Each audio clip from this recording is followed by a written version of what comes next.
I think if we can find a way that really taps into what young people are capable of, what their natural inclinations are, help them develop those and line them up with what the challenges are in the world so they can bring themselves in a solution-based way to making their world a better place, I think that's what the responsibility of educators today should be.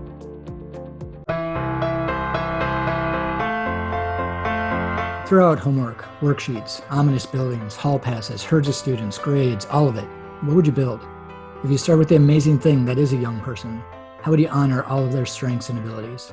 How would you remember that this is about them? If Dewey was right, and education is not preparation for life, education is life itself, we need to do more than rebuild schooling. We need to rethink living.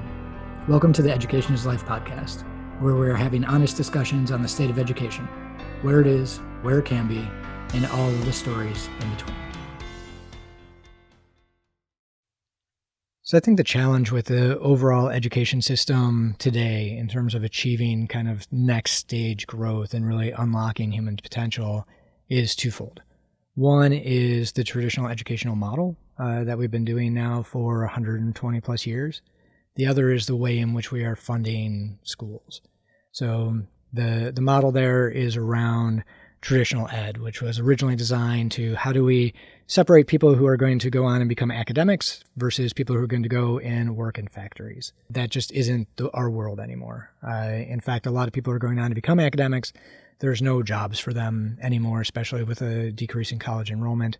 And so they find themselves going through getting master's degrees and ending up being a barista.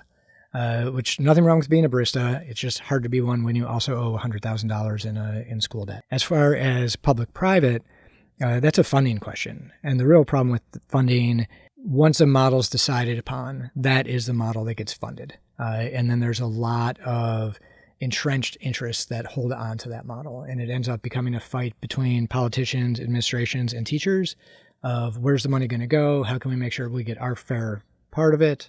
And so if you want to do anything different than the way it's been done, you need a different funding model for it.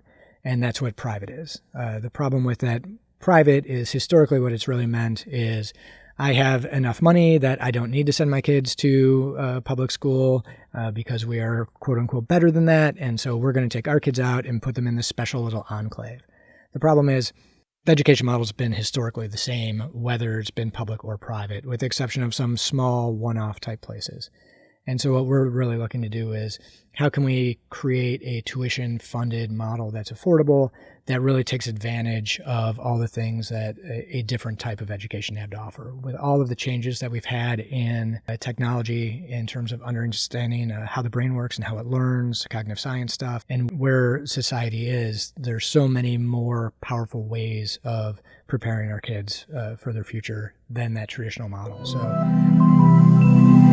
So if you like what you're hearing, or you don't, and you want to come on and talk about it, go ahead and visit greenfieldsacademy.com and let us know that you want to be on the podcast and you want your opinion to be heard.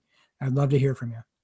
I would love to be able to find a way for it to be paid through public funds, but until that happens, we're going to continue to move forward and do it with a private funding format. What do we need? What type of system do we need that's going to best prepare young people for the world that they're going to step into? Is around what the education model is. And so we've put a good amount of work into coming up with models that work for that. I'm Rob Hughey. I've spent my entire career in education. And what became apparent to me was we really need to tackle K-12 education and rebuild the foundation of what largely every young person in this country's foundation is built upon. And we need a stronger foundation. And so I was looking around for other people about who's working on this, and I couldn't really find anybody. And so if not me, then who? And so I got a group of people together, and we started Greenfields Academy. As an educator in today's world, I feel responsible for ensuring that young people are equipped to tackle the challenges of the future in a way that's going to honor what their skills and talents are, and a way that's going to make a difference and keep them happy. I think being happy is something that is grossly undervalued in our current society and causes a lot of friction, including some levels of social discord that we have today. So I think if we can find a way that really taps into what young people are capable of, what their natural inclinations are, help them develop those and line them up with what the challenges are in the world so they can bring themselves in a solution-based way to making their world a better place. I think that's what the responsibility of educators today should be. And that's something I'm trying to put myself squarely in the middle of and find a way to help them get there. Thanks for joining us. If you enjoyed what you heard, please subscribe and tune in next time for a fresh new episode of Education is Life.